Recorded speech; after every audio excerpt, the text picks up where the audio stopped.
야고보는 믿음과 행함에 있어서 균형감을 잃어버리고 매우도 이기적으로 살아가고 있는 성도들에게 믿음과 행함의 관계를 더 균형감 있게 세워주기 위해 서신서를 지금 쓰고 있습니다.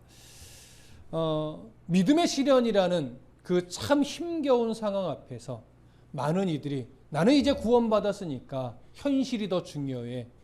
이러한 시선을 가지고 이기적으로 자기중심적으로 형제를 돌아볼 생각하지 않고 이렇게 살아나가고 있었죠. 그러면서 그들은 이 어려운 상황, 이 힘겨운 상황을 믿음으로 극복하려고 하는 마음 태도를 갖지 않고 하나님 때문이야. 하나님 때문이야. 이러면서 하나님께로 모든 핑계를 돌리고 그저 이 상황 속에서 내가 잘 되는, 내가 유익한, 내 정욕에 만족스러운 그런 삶을 살아가고 있었죠. 또 그런 움직임들이 있었습니다. 그러나 지금 야고보는 그러한 자들에게 오히려 믿음을 해야 하고 그 믿음을 통해 인내를 이루는 것이고 그래서 그 인내를 온전히 이루는 가운데 우리가 하나님의 나라 백성답게 자라는 것이다. 이런 것을 지금 계속 강조하는 중에 있었습니다. 그래서 낮은 형제에게는 현실을 바라보며 현실에 무너지지 말고 무엇을 생각하래요? 영적인 자신의 위치. 하나님 나라 백성으로서 가장 큰 복을 이미 소유한 자로서의 자신의 위치를 바라보면서 더 당당하게 이 현실을 믿음의 시련을 극복해내라. 이것을 강조했습니다. 그러나 반면에 부환자들, 교회 공동체 안에 부환자들에게는 그것으로 인해서 우쭐거리면서 교만하지 말고 오히려 하나님 나라의 백성으로서 자신의 위치가 가난한 자들과 믿음의 시련 앞에서 가난한 자들과 다르지 않다라고 하는 것을 분명하게 인식하고 겸손해야 된다. 그래서 믿음의 시련은 가난한 자에게 없는 것으로만 생겨나는 것이 아니라 너무 많은 것을 가지고 있기 때문에도 믿음의 시련은 동일하게 오는 것이다. 그래서 가지고 있는 그 소유물도 또 그 소유물을 누리는 자신도 그저 한낱 뜨거운 바람에 시드는 꽃과 별반 다르지 않다. 그러니까 이 역사 속에 그저 한 점밖에 안 되는 인생 속에서 무엇을 더 많이 가지고 누릴까를 생각하지 말고 하나님 나라의 그 영원이라고 하는 하나님의 나라를 바라보면서 그 나라의 삶을 준비할 수 있는 성도가 되어야 한다. 그래서 시련을 그리스도인답게 견디는 것이 더 중요한데 내가 믿음의 시련을 그리스도인답게 견디어내고 있다면 이미 그 견디는 모습 자체가 하나님 나라의 복을 소유한 자라고 하는 증거가 된다. 그래서 믿음의 시련을 견디는 것이 더 큰 복을 받기 위한 조건으로서 제시되는 것이 아니라 하나님 나라의 백성임을, 하나님 나라의 시민임을 드러내는 하나의 증거로서 작용하는 것이니 믿음의 시련을 기꺼이 극복해내고 하나님 나라의 백성으로서 하나님 나라의 그 백성다운 성품으로 다듬어지는 것이 옳다. 이것이 이 앞까지 강조된 부분이었습니다. 그러면서 오늘 본문으로 넘어가서는 그럼에도 불구하고 미혹되어 죄악된 삶을 살아가는 자들에게 그것이 하나님 때문에 너희가 그렇게 된 것이 아니라 너희들 안에 도사리고 있던 욕심이 죄로 나타난 것이다. 그러면서 핑계하지 못하도록 변명하지 못하도록 그 죄의 그 미혹됨의 원인이 자기 안에 있다라고 하는 것을 오늘 분명하게 가르쳐주는 내용으로 갑니다. 자, 14절, 15절 함께 읽습니다. 14절, 15절 시작. 오직 각 사람이 시험을 받는 것은 자기 욕심에 끌려 미혹됨이니 욕심이 잉태한즉 죄를 낳고 죄가 장성한즉 사망을 낳느니라. 자, 야고보가 이렇게 말하죠. 오직 각 사람이 시험을 받는 것은 자기 욕심에 끌려 미혹되는 것이다. 여기서 말하고 있는 시험, 이 시험은 앞에서도 계속 언급됐듯이 믿음의 시련 앞에서 우리들 안에 마음속 안에 생겨나는 욕심을 말합니다. 유혹들을 말합니다. 그러니까 믿음의 시련이 가지고 있는 가치와 의미를 모르니까 믿음의 시련이라는 놈이 딱 앞에 들이닥쳤을 때 그것을 극복해내려고 하는 신앙인다운 태도와 자세보다 어떤 생각이 들어요? 어떻게 하면 내가 이 시련을 겪지 않고 더 편하게, 더 잘 살 수 있을까? 더 쉽게 살 수 있을까? 더 많은 것을 가지고 소유하며 살 수 있을까? 이런 생각을 하게 되면서 중요한 건 뭐냐면 하나님이 원하심과 다른 방향으로 나의 마음이 자꾸 가게 된다라고 하는 거예요. 그것이 유혹이죠. 그것이 우리들 안에 일어나는, 마음에 일어나는 유혹입니다. 근데 그 유혹을 믿음으로 극복하고 하나님의 말씀으로 절제하지 못하면 어떻게 돼요? 그 마음이 결국 그 욕심에 끌려서 미혹되어 욕심이 이끌어가는 대로 우리들의 삶 자체가 끌려가게 되어 있는 거예요. 그래서 야고보가 이렇게 말하는 거예요. 자기 욕심에 끌려 미혹되는 것이다. 그러니까 보십시오. 욕심이라고 번역된 이 헬라어 단어는요, 결국 원래는 어느 쪽에서 쓰이냐에 따라 이 단어가 긍정적으로도 쓰이고 부정적으로도 쓰이는 건데, 이것이 하나님과 상관없는 쪽에서 이 단어가 사용되어지면 결국 부정적으로 쓰이는 거예요. 그럼 어떻게 부정적으로 쓰여져요? 하나님이 싫어하는 것, 하나님이 기뻐하지 않는 것, 하나님이 금지한 것, 그쪽으로 나의 마음이 끌려가는 거예요. 이게 욕심이에요. 그것을 하고 싶어 하게 되는 것. 여러분, 이거는 우리가 삶 속에서도 종종 겪는 부분이에요. 여러분, 하나님이 싫어하는 것, 하나님이 좋아하는 것, 여러분 거의 90% 이상은 우리가요 분별이 돼요. 여러분, 이거 인정하지 않을 수 없을 겁니다. 하나님이 뭘 좋아하고 뭘 싫어하는지 우리가 분별이 됨에도 불구하고 항상 하나님이 좋아하는 쪽을 우리가 선택하고 그것을 행하나요? 그렇지 않아요. 왜냐하면 아직 죄의 습관이 남아있는 사람의 이 죄성은요, 하나님이 좋아하는 것과 싫어하는 것을 알면서도 내 죄성 있는 정욕은 어느 쪽이 더 좋아요? 하나님이 싫어하는 쪽, 이쪽이 내 정욕을 만족시켜주는 쪽에 더 가까이 가요. 이게 사람의 성향이에요. 그래서 알면서도 내 욕심에 이끌려 그걸 행하게 되죠.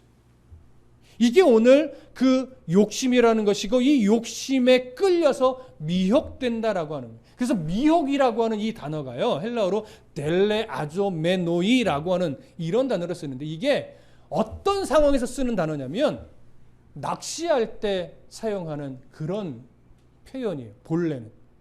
여러분, 저는 낚시를 별로 해보지 않아서 잘 모르는데, 낚시 좋아하는 사람들은 포인트에 따라, 어디서 낚시하느냐에 따라 줄도 달라지지만 뭐가 특별히 달라져요? 미끼가 달라져요. 그래서 자기가 낚고자 하는 어종에 따라 사용하는 미끼가 다른데, 그 미끼는 결국 뭐예요? 그 어종이 좋아하는 거예요. 그래서 그 미끼를 달아서 물에 담그면 물고기는 그 미끼 안에 도사리고 있는 이걸 뭐라고 해요? 생각이 안 나. 낚싯바늘. 그렇죠? 낚싯바늘이 숨겨 있는지도 모르고 그저 미끼를 덥석 물어요. 덥석 물면 그 순간부터 어떻게 돼요? 그 낚싯줄이 끌고 가는 대로 물고기는 끌려갈 수밖에 없게 되는 거예요. 그때 사용하는 표현이에요. 미혹된다라고 하는 것이. 그러니까 결국 보십시오. 욕망이라고 하는 것이 결국 우리를 뭘 물게 만들어요? 그 죄된 것, 하나님이 싫어하는 내 정욕만 만족시켜주는 그것을 덥석 물게 만드는 거예요. 그래서 그것을 딱 물어버리면 그때부터는 그 정욕이, 그 미혹하는 것이 끌고 가는 대로 우리들의 삶 자체가 이리저리 끌려갈 수밖에 없다라고 하는 거예요. 그러니까 믿음의 시련이 주는 가치를 내가 분명하게 깨닫지 못하면 내 정욕이 이끄는 대로 미끼들을 끊임없이 우리는 물어대요. 그리고 하나님이 싫어하는 것을 알면서도 우리는 하나님이 싫어하는 쪽으로 계속 이리저리 끌려다니게 되는 거예요. 이것이 무서운 겁니다. 그러면서 하나님 어쩔 수 없잖아요, 이렇게 변명해봤자 그것은 정말 한낱 변명에 불과한 것이지 하나님 앞에서 정당성을 부여받지 못한다라고 하는 것이죠. 그래서 그러한 그러한 욕심이 결국 미끼를 물게 만들고 내 욕심이 미끼를 물었기 때문에 세상에 이런저런 하나님이 싫어하는 행위들로 우리가 끌려 다니게 되는 건데, 여기서부터 중요해요. 야고보가 그러한 우리의 죄성과 어리석음과 연약함을 이런 말로 딱 표현해 놓고 나서 이것을 무슨 말로 연결하냐면 15절 보세요. 그러한 욕심이 잉태한 즉 뭘 낳아요? 죄를 낳아요. 근데 그 죄가 그 죄에서 하나의 죄로 머무르지 않고 죄를 낳는데 그 죄가 어떻게 돼요? 장성해요. 장성한다는 게 뭐예요? 또 다른 죄를 낳고 또 다른 죄를 낳고 또 다른 죄를 낳는다는 거예요. 하나의 미혹돼서 하나의 죄를 내가 딱 행했을 때, 죄된 행동했을 때 거기서 멈추는 것이 아니라 죄의 습성은요, 그 죄가 또 다른 죄를 짓게 만들고 그 죄가 또 다른 죄를 짓게 만들어서 내 삶이 온통 하나님이 보시기에 죄된 행동들로 가득할 수밖에 없다라고 하는 거예요. 그래서 죄가 장성한 즉 무엇을 낳아요? 사망을 낳아요. 여러분, 여기서 말하는 사망, 뭘 말하는 걸까요? 우리 육신의 죽음을 말하는 걸까요? 그렇지 않아요. 여기서 말하는 사망은요, 영적인 죽음이에요. 영적인 죽음은 다르게 표현하면 뭡니까? 마지막 때 멸망의 심판을 받는 것. 그래서 하나님과 영원히 단절되는 것. 우리가 그냥 쉽게 아는 표현으로 지옥불에 던져지는 것. 이것이 오늘 본문에서 말하는 사망이에요. 근데 바로 이 표현이 우리로 하여금 참 부담스럽게 또 불편하게 만드는 거예요. 왜 부담스럽고 불편해요? 이런 질문이 딱 떠오르기 때문에 그래요. 그러면 믿음의 백성이 예수 그리스도를 구주로 고백하고 거듭나서 하나님 나라의 백성이 되었을 때 우리를 향한 우리에게 주어진 이 구원이 취소되지 않는다라고 우리는 성경 곳곳에서 배워왔고 신학적으로도 배워왔고 많은 설교에서 우리는 그렇게 설교했으며 우리는 그 설교를 통해 또 그 성경의 본문들을 통해서 매우도 너무나도 큰 감사를 하게 되었습니다. 근데 그런 감사를 가지고 오늘도 살아내는데 그럼에도 불구하고 우리의 삶 속에서 여전히 죄된 행동들, 욕심에 끌려 미혹되어 마치 미끼를 물은 물고기처럼 죄에 끌려다니는 모습도 우리는 종종 우리 안에 발견을 하는데 이것을 절연하게 끊어내지 못하면 우리는 이런 영원한 사망에 던져지는 건가? 우리에게 주어진 구원이 취소되는 건가? 이런 생각을 하게 됩니다. 왜? 오늘 본문이 딱 그렇게 말하는 것처럼 보이니까.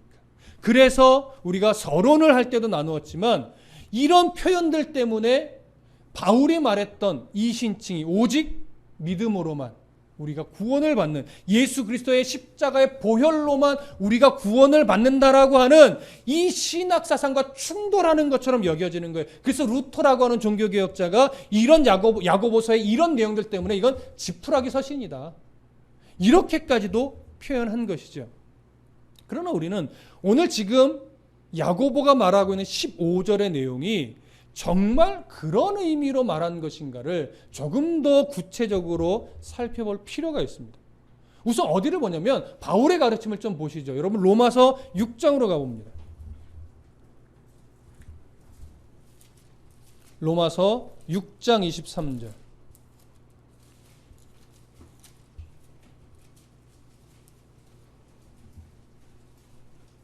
로마서 6장 23절. 찾으셨으면 함께 읽습니다. 로마서 6장 23절. 함께 읽습니다. 시작. 죄의 싹은 사망이요 하나님의 은사는 그리스도 예수 우리 주 안에 있는 영생이니라. 자, 여기서 바울이 죄의 싹은 뭐라고 단호하게 말합니까? 사망. 바울이 말한 이 사망과 우리가 좀 전에 야고보서에서 봤던 사망은 동일한 의미입니다. 마지막 때 지옥불에 던져지는 영원한 멸망에 처하는 하나님과 완전히 단절되게 되는 그 사망을 일컫는 겁니다. 그래서 야고보가 말한 사망과 지금 바울이 말하는 사망은 동일합니다. 그런데 바울이 죄의 싹은 사망이라고 단호하게 말할 때 이 표현은요, 무엇과의 대조를 위해서 표현한 것이냐면 그 다음에 이어지는 말이에요. 하나님의 은사는 그리스도 예수 우리 주 안에 있는 뭐예요? 영생이에요. 그러니까 하나님의 은사는 결국 뭐냐면 예수 그리스도의 십자가 보혈의 은혜로 말미암아 우리가 본래는 죄의 싹스로 사망에 이른 자인데 그러한 우리의 신분을 어떻게 했다는 거예요? 바꿨다라고 하는 거예요. 예수님이 죄의 싹스를 대신 어떻게 했어요? 지불하셨어요. 완전하게. 그래서 원래 사망이 선고된 우리를 바꿔서 어떤 자로 만들었다는 거예요? 주 안에 있는 영생을 소유한 자로 바꿨다는 거예요. 그래서 바울이 지금 뭘 강조하는 거예요? 이 놀라운 영생을 소유하게 된 은혜, 예수 그리스도의 보혈의 은혜, 이걸 강조하는 거란 말이에요. 그래서 바울이 지금 로마서 6장 23절에서 말하는 것은 죄의 싹은 사망이니까 절대 죄 지으면 안 돼, 그거 말하는 것이 아니에요. 너희들은 본래 죄의 싹으로 사망이 선고된 자였어. 본래. 언제? 예수 그리스도의 십자가에서 생명의 보혈의 은혜를 우리에게 주기 전까지 우리의 본질은 죄의 싹으로 인해 사망이 선고된 자였어. 하지만 그 죄의 싹을 예수님이 십자가에서 죄 없으신 하나님의 아들이신 예수님이 십자가에서 대신 다 생명으로 갚아주셨어. 그래서 너희에게 선고된 이 사망이 이제 이미 대가를 예수님이 대신 치르셨고 너희들은 어떤 존재로 바뀌었다고요? 영원한 생명을, 주 안에 있는 영원한 생명을 우리 안에 소유하게 되는 자로, 소유한 자로 뒤바뀌었어. 이런 은혜를 기억해야 돼. 이걸 강조하고 있는 것이 바울의 이 로마서의 내용입니다. 이것이 6장 23절에서 강조하고 있는 것이죠. 그러면 이것이 바울의 강조점이라면 오늘 야고보서에서의 강조점은 여러분 다를까요? 다시 야고보서로 가보시죠. 다시 오늘 본문 야고보서로 가보면 야고보가 이렇게 말해요. 오직 각 사람이 시험을 받는 것은 자기 욕심에 끌려 미혹됨이니 욕심이 잉태한 즉 죄를 낳고 죄가 장성한 즉 사망을 낳느니라. 자, 여기 이제 저를 보세요. 만약에 야고보가 이것을 그리스도인이라도 이 욕심을 제어하지 못하고 자꾸 죄에 끌려다니면서 죄를 계속 짓는다면 너희들은 끝내 사망에 이르는 거야. 이르게 돼. 만약에 이걸 강조하면서 죄의 어떤 영향력이 발휘되는 단계에서 사망까지 이르게 되는 단계를 가르치며 강조하는 것이라면 그 다음에는 야고보가 뭘 강조해야 될까요? 그러니까 어떻게 하라? 절대 뭐 하라? 죄를 짓지 마라. 우리는 끊임없이 죄를 짓지 말아야 돼. 죄에 잠식되면 안 돼. 그러다가 끝내 사망에 이르니까 너희는 오늘도 죄와 치열하게 싸우면서 죄를 짓지 않는 인생이 돼야 돼. 그러다 구원이 취소돼. 이런 내용으로 가는 게 어떻게 해요? 옳아요. 왜? 죄를 계속 지으면 어떻게 되니까? 사망에 이르니까. 그래서 우리는 지금 사망에 이르게 되는 몇 단계쯤 와 있는지 이걸 스스로 점검하면서 난 조금만 더 죄를 짓다가는 이제 큰일 나겠다. 이런 경각심을 일으켜야 될 것 같아요. 근데 야고보는 그러니까 죄를 지으면 안 돼. 이렇게 가지 않고요. 16절 보세요. 내 사랑하는 형제들아. 성도에게 말하는 거예요. 성도에게. 예수 그리스도의 보혈을 이미 덧입어서 구원받은 믿음의 교회 공동체 구성원들에게 말하는 거예요. 내 형제들아, 뭐 하지 말라? 죄 짓지 말라가 아니에요. 뭐 하지 말라? 속지 말라. 그러면서 17절, 18절에서 강조하는 것이 뭐냐면 잠시 후에 말씀을 드리겠지만 하나님의 완전하심, 하나님의 불변하심, 하나님이 주신 은혜의 그 놀라우심, 이걸 강조해요. 죄를 짓지 말라는 이야기를 하지 않아요. 죄를 지어도 된다는 얘기를 강조하고 싶은 것이 아니라 그것보다 죄와 치열하게 싸워야 하는 것도 중요한데 그것보다 더 중요한 게 있다는 걸 말하고 싶은 거예요. 무슨 말씀 이해되십니까? 자, 이제 보세요. 차근차근 좀 설명해 볼게요. 욕심이 잉태한 즉 죄를 낳고 죄가 장성한 즉 사망을 낳느니라는 이 표현을 조금 풀어서 설명드리면 이거예요. 욕심은 그 욕심으로 인해서 행하게 되는 것은 결국 뭐와 같다는 걸까요? 죄와 같다는 거예요. 죄. 그런데 무엇에 이르게 하는 죄와 같다? 사망에 이르게 하는 예수 그리스도를 보혈의 은혜를 덧입기 전에 너희들 안에 있던 사망에 이르게 하는 죄, 죄의 책임을 해결하지 못한 채로 살면서 그대로 죽으면 지옥불에 떨어질 수밖에 없었던 그 죄악된 상태, 그때의 죄와 똑같은 거야. 욕심에 끌림으로 인해서 짓게 되는 죄는 내가 구원받아서 난 안전해 이렇게 착각하고 있는데 너희들이 행하는 그 죄는 이미 사망에 이르게 했던 그 죄와 다르지 않아. 똑같은 거야. 여러분 이걸 강조하고 싶은 거예요. 단계를 설명하고자 하는 것이 아니라 그 당시에 여러 사람들이 바울의 가르침을 듣고 나서 아, 구원은 취소되지 않는구나. 그러니까 이미 난 구원에 이르렀으니까 이제는 지옥에 갈 거 걱정하지 말고 내가 잘 사는데, 내가 유익한데, 내 정욕을 만족시켜주는 것, 이것에 내가 더 집중해야지라고 하면서 이웃을 돌아보지 않고 형제를 돌아보지 않고 이기적으로 살면서 그 이기적인 삶은 당연히 어디로 흘러갈 수밖에 없어요. 내 욕심대로 흘러갈 수밖에 없어요. 그러면서 죄된 행동들을 하게 되는데 하나님이 싫어하는 것을 뻔히 알면서도 그것이 좋으니까 해요. 왜? 난 구원에 이르렀으니까. 구원이 취소되지 않으니까. 하나님 싫어하더라도 뭐 나중에 죄송합니다 하면 되지 뭐 라고 스스로를 그냥 합리화시키면서 자꾸 죄된 쪽으로 가요. 그러면서 나는 거룩한 백성이다라고 스스로 여겨요. 그러면서 나는 괜찮아, 난 나중에 교회 가서 회개하면 돼, 이러면서 스스로를 합리화시켜요. 그런 합리화가 얼마나 하나님 앞에 부끄러운 죄인지, 그러한 죄의 모습은 사망에 이르게 하는 죄와 똑같아, 다르지 않아. 이걸 강조하고 싶은 거예요. 그러니까 사망에 이르러 이걸 말하고 있는 것이 아니라 너희들이 가볍게 여기는 거, 그거 하나님 보실 때는 엄청난 거야.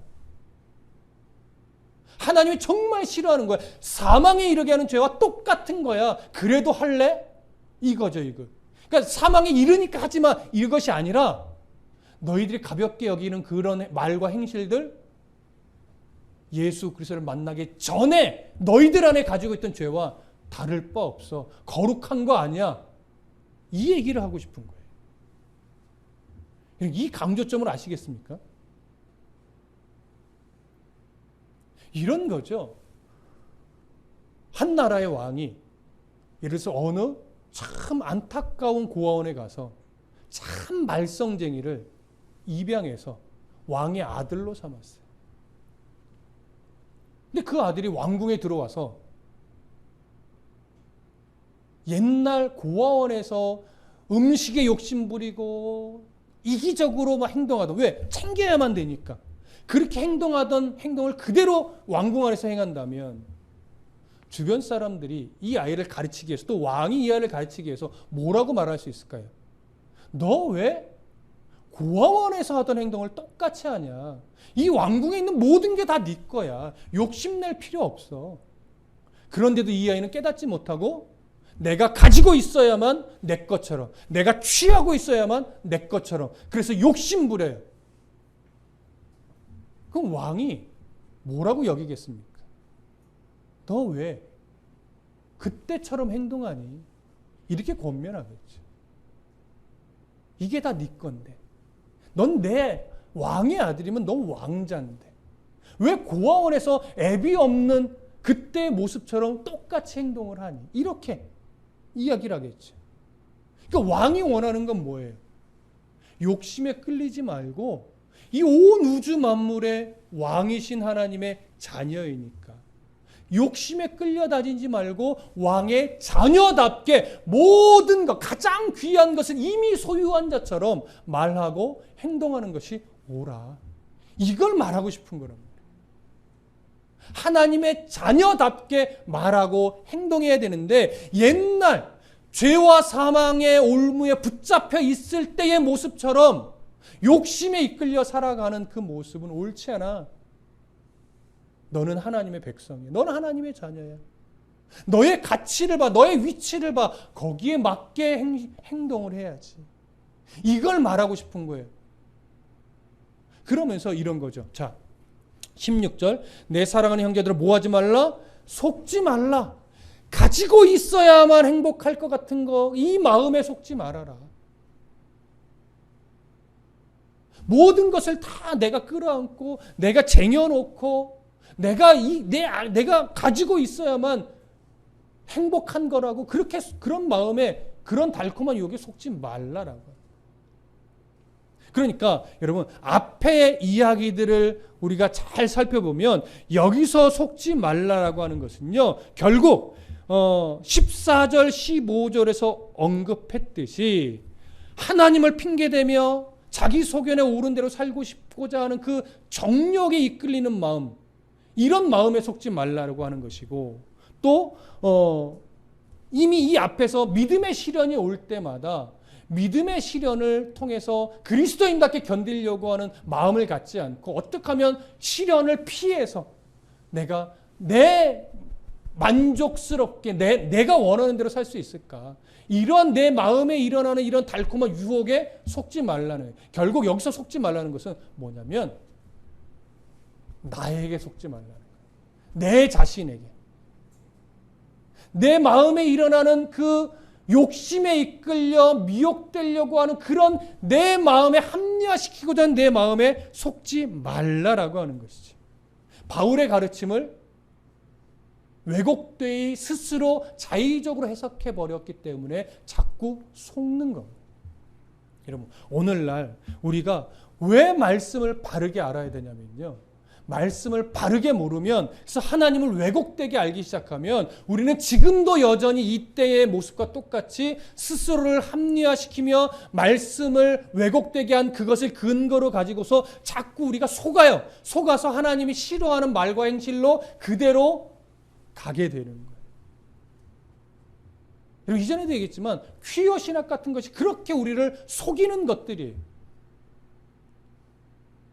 민중신학, 해방신학, 이것이 다 틀린 건 아니지만 이것들도 결국 우리를 자꾸 운동권화하면서 하나님의 서로 내가 너희를 사랑했듯이 서로 사랑하라는 이 가르침, 이 계명을 자꾸 왜곡되게 만들면서 우리를 속게 만드는 요소들이 다분히 있는 겁니다. 그것이 틀렸다라기보다 많은 부분 우리의 하나님의 마음을 알아가는 면을 자꾸 속여요.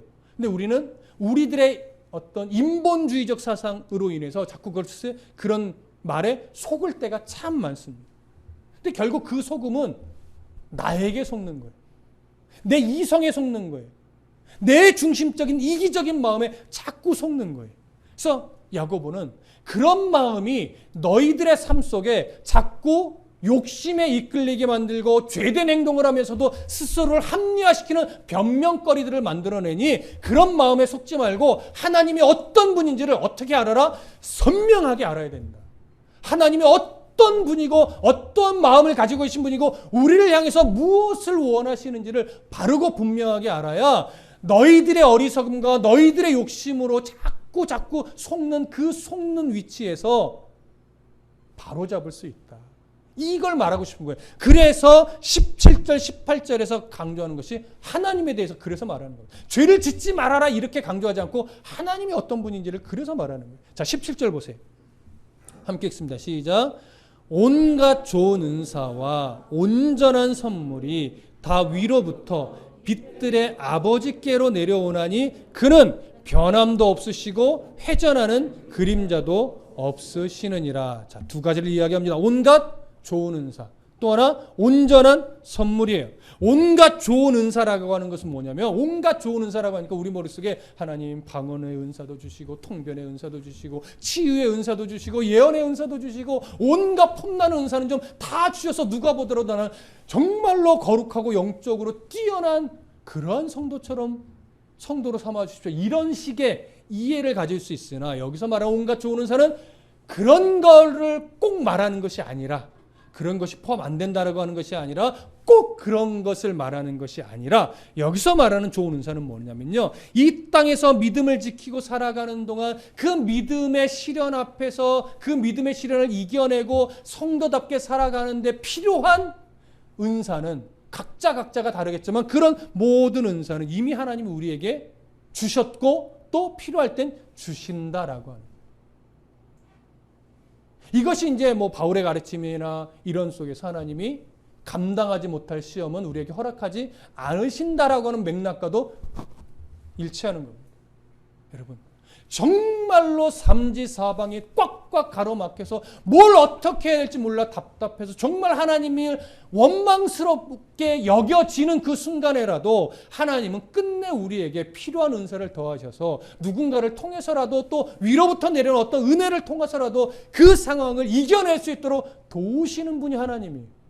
우리가 그 순간 모르기 때문에 그러한 원망이 나올 뿐이지 하나님은 끝내 극복하게 하시고 견디어내게 하시고 이겨내게 하시며 주님 나를 부르실 그때까지 하나님의 자녀로서 다듬어질 수 있는 모든 섭리적 은혜를 끊임없이 베풀어 주시는 분입니다.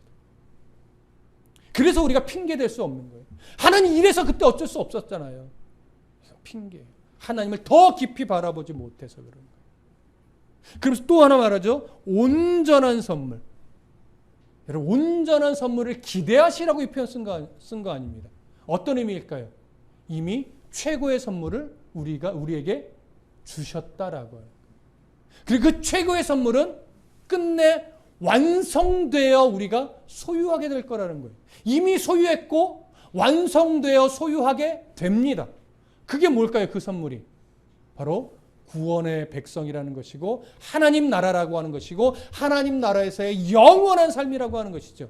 우리는 그걸 이미 소유했습니다. 그리고 믿음의 시련을 주님 주신 온갖 좋은 은사를 통해서 극복해내고 이겨내면서 우리가 다듬어지고 연단되어서 하나님 나라의 백성다워질 때 하나님이 너는 이 정도면 됐다라고 여기며 우리를 불러가실 때 또 하나님의 나라가 이 땅에 임할 때 그때 온전한 그 선물은 완성되어 우리에게 주어지게 되죠. 그래서 이 극복하는 과정에서 온갖 좋은 은사를 가지고 우리가 이 세상에서 살아가는 과정 속에 우리는 끊임없이 뭘 느끼게 되냐면 나는 이미 하나님의 나라를 소유한 자구나. 나는 이미 지금도 이 시련 가운데 있지만 이 땅에 발을 디디고 살지만 나는 그 하나님의 나라를 살아가고 있는 자구나. 그래서 우리는 완성된 하나님의 나라에 곧 들어가게 되겠구나. 이 놀라운 복을 소유한 자인데 나는 왜 그 하나님의 나라에 대한 갈망 없이 그저 이 땅에서 잘 되는 것만 연연해하며 그렇게 살았던가 이렇게 후회하게 되는 거죠. 그런 후회를 많이 하지 말고 빨리 이 진리를 발견하고 하나님 나라 백성답게 살아가는 것이 정말 중요하다는 거라고 하는 것을 야고보가 가르치고 싶은 겁니다. 근데 이 온갖 좋은 은사 이 좋은 선물들에 대해서 많은 이들이 불안해할 수 있어요. 취소되면 어떡하지? 하나님이 주신다고 해놓고 안 주시면 어떡하지? 이런 생각하실 수 있지만 야고보는 이렇게 말하는 거예요. 이것을 약속하신 그 하나님은 다 위로부터 빛들의 아버지께서 오는 선물이고 은사인데 이것을 약속하신 하나님은 어떻대요? 변함도 없으시고 회전하는 그림자도 없으시대. 하나님의 불변하심과 완전성을 강조하는 거예요. 천체의 예를 들면서 천체는 그림자를 만들어내지만 하나님 그런 천체에 갇혀 계신 하나님이 아니다. 그림자도 없으신 분이다. 그러니 그 하나님의 이 약속은 완전한 약속이라는 거예요? 불완전한 약속이라는 거예요? 완전한 약속이라는 거예요. 나의 어떠함 때문에 바뀌어지는 약속이라는 거예요? 아니요. 나의 어떠함 때문에 바뀌어지는 약속이 아니라고 하는 거예요. 이렇게 놀라운 약속을 받은 자이니 욕심에 미혹되어서 이리 끌려다니고 저리 끌려다니는 인생을 살아서는 되겠느냐? 이 얘기라는 거예요. 죄 짓지 말라라고 하는 것보다 이 말이 더 무서운 거예요. 죄 짓지 마! 이거보다요. 너 하나님의 자녀야. 이 말의 가치를 정말 깨닫는다면 죄를 가까이 할 수가 없죠. 욕심에 끌려다니는 자기의 모습이 보일 때마다 가슴이 아프고 가슴을 치며 통에 자복하게 되죠. 하나님은 그 중심을 원하시는 거예요. 여러분, 죄를 짓지 말라 하는데 우리가 죄를 안 짓게 됩니까? 여전히 우리는 끊임없이 하나님이 뭘 좋아하시는지 알면서도 내가 좋아하는 걸 선택하는 게 우리인데 이 말씀에 아멘하고서 교회 밖을 나가면 여전히 또 우리는 너무나 많은 부분 하나님이 기뻐하는 선택보다 내가 좋은 선택을 하게 되는 게 지금의 우리인데요. 그런데 이 말씀이 왜 중요하냐면 그래야 하나님과 상관없이 내가 좋아하는 선택을 했을 때 내가 왜 이랬지? 이러다가 사망에 이르는데 이것이 아니라 무슨 말인지 아시죠? 이게 아니라 나 하나님의 자녀인데 난 그 영원한 하나님 나라의 백성인데 내가 또 왜 옛날에 옛 죄인의 모습처럼 그런 행동을 하고 그런 선택을 했지? 라고 마음을 돌이켜야 되기 때문에 그 과정 속에서 우리가 잘할 수 있으니까 야고보는 그걸 일깨워주고 싶은 거예요. 죄 짓지 마! 이게 아니라 하나님의 그 변하지 않는 약속을 받은 자이고 놀라운 그 은혜를 덧입은 자인데 내가 왜 오늘도 이 죄에 질질 끌려다니는 머저리 같은 짓을 했지? 여러분 스스로를 치라는 거예요. 스스로를. 그렇게 돌이키라는 거지. 이제 마지막 18절 보세요. 참 중요한 말씀을 줍니다. 시작. 그가 그 피조물 중에 우리로 한 천 열매가 되게 하시려고 자기의 뜻을 따라 진리의 말씀으로 우리를 낳으셨느니라. 잘 따라오세요. 18절 다시 보세요. 그가 누구예요? 하나님이죠. 하나님이 그 피조물 중에 쉽게 얘기하면 온 우주 만물 중에서 또 그 중에 수많은 사람들 중에서 우리를 어떻게 했어요? 선택했어요. 그래서 우리로 한 뭐가 되게 하셨어요? 첫 열매가 되게 하셨어요. 이 첫 열매라고 하는 것은 구약 시대에는 양의 첫 새끼를 말하는 것과 동일합니다. 양의 첫 새끼는 어느 때 누구에게 드려지는 거예요? 제사 때 하나님에게만 드려지는 겁니다. 하나님에게로 드려지려고 구별된 그 양의 첫 새끼가 오늘 여기서 말하는 첫 열매와 동일한 의미예요. 근데 이게 신약 시대로 넘어오면서 예수 그리스도께서 온전한 제물 되어 죽으셨고 우리는 그로 인해서 새 생명을 얻은 자가 됐어요. 바로 이 첫 열매가 새 생명이라는 의미입니다. 신약 시대로 넘어오면. 그래서 우리의 각자가 예수 그리스도의 보혈의 은혜를 덧입어서 새 생명을 얻은 자가 되게 하시려고 자기의 뜻을 따라, 누구의 뜻이에요? 하나님 자신의 뜻을 따라요. 우리들이 어떻게 행하는 것을 조건으로 보시고가 아니에요. 우리들이 얼마나 죄와 싸워 이기는지 그 프로테이치를 보고가 아니란 말이에요. 그저 그냥 자기의 뜻을 따라 그 다음에 뭐예요? 진리의 말씀으로 우리를 낳으셨대요. 진리의 말씀이라는 건 일단 우선 기본적으로 뭡니까? 하나님의 말씀이죠. 하나님의 말씀은 누구를 통해서 드러났어요? 십자가에서 하나님의 뜻을 따라 생명을 내신 예수 그리스도의 죽음을 통해서 드러났고 그 예수 그리스도의 죽음의 은혜는 어디에 다 기록되어 있어요? 성경에 다 기록되어 있어요. 그래서 다 같은 거예요. 하나님의 말씀, 예수님의 그 십자가의 죽음의 그 복음, 그 다음에 그 모든 복음의 내용이 기록되어 있는 성경 말씀 똑같은 거죠. 그 말씀으로 우리를 낳으셨대. 어떻게 낳았다는 거예요? 죄와 사망의 올무에서 해방시켜 우리를 새 생명을 주셨다는 얘기고 새 생명을 줬다는 얘기는 하나님의 나라 백성으로 우리를 삼으셨다는 것이고 하나님의 자녀가 되게 하셨다라고 하는 거예요. 그러니 우리를 말씀으로 낳았으니 우리가 그 하나님의 은혜 아래서 바른 선택을 하며 죄와 싸워 이기는 성도가 되려면 우리는 늘 무엇을 바르게 알고 가까이 해야 됩니까? 하나님 말씀을 가까이 하고 하나님 말씀을 바르게 알아야만 하는. 그럴 때 우리가 마치 죄를 거듭하여 사망에 이르는 그런 옛사람의 모습으로 살아가지 않고 이제는 옛사람의 사망과 상관없이 하나님의 나라의 백성으로서 오늘 죄와 싸우는 그런 멋진 성도의 삶을 살아가게 되는 거죠. 그러다 넘어질지언정 말씀을 가까이 할 때 내가 오늘도 넘어졌네라고 각성하고 다시 일어나서 죄를 거듭하지 않고 하나님 나라의 자녀로 또 중심을 잡고 또 살아갈 수 있는 힘이 생기는 거예요. 그러다 또 넘어지면 말씀을 가까이 한 자는 빨리 각성하고 일어난단 말이에요. 말씀을 멀리하면 멀리할수록 이 각성이 더뎌지고 늦어져요. 그러면 돌고 돌아 늦지막히 하나님께 온단 말이에요. 그럼 하나님께 늘 죄송하게 되죠. 내가 일찍 하나님을 깊이 만나고 알았다면 내 인생을 이렇게 살아오지 않았을 텐데 참 부끄럽다. 여러분 이런 차원에서는 부끄러운 구원이 있는 거예요. 이런 차원에서는. 하나님 나라에 들어가서 부끄러워. 내가 상급을 요거밖에 못 받는데 이런 차원의 부끄러움은 없고 그런 부끄러움이 아니라 내가 왜 조금 더 일찍 주께로 돌아와서 바른 성도의 삶을 살아내며 정말 성령님이 원하신 열매를 이렇게 못 맺으며 살았던가. 왜 내 욕심으로 그렇게 살아왔던가. 이런 후회, 이러한 죄송함, 이런 차원에서는 부끄러운 구원이 있겠죠. 여러분 무슨 말씀 이해되십니까? 그러니까 오늘 이 말씀이 이 젊은 청년들에게는 정말 빨리 가슴에 와야 돼요. 어른들은 이미 알아요. 무슨 말인지. 머리로 한다는 얘기가 아니라 이미 가슴으로 알아요. 왜? 지난 세월 수없이 넘어져 봤거든요. 지난 세월 수없이 내가 원하는 선택, 하나님과 상관없이 내가 원하는 선택을 거듭해 오면서 이것이 별거 아니었구나. 이것이 참 의미 없었구나를 이미 안단 말이에요. 그래서 이 야고보의 말이 어떤 의미인지 알아요.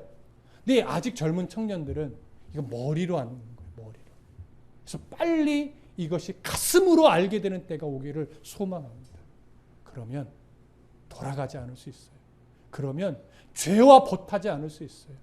말씀을 가까이 하고 말씀의 가치를 분명히 가슴에 새기고 야고보의 이 말의 의미, 믿음의 시련이 주는 가치, 이것이 나를 얼마나 유익하게 만드는지를 알면 세상을 살아갈 때 겪는 그 만만하지 않은 어려움들 앞에서 하나님이 주신 지혜로 정말 성도답게 극복해내면서 한 걸음 한 걸음 주께로 가까이 가는 이 맛을 보게 될 겁니다.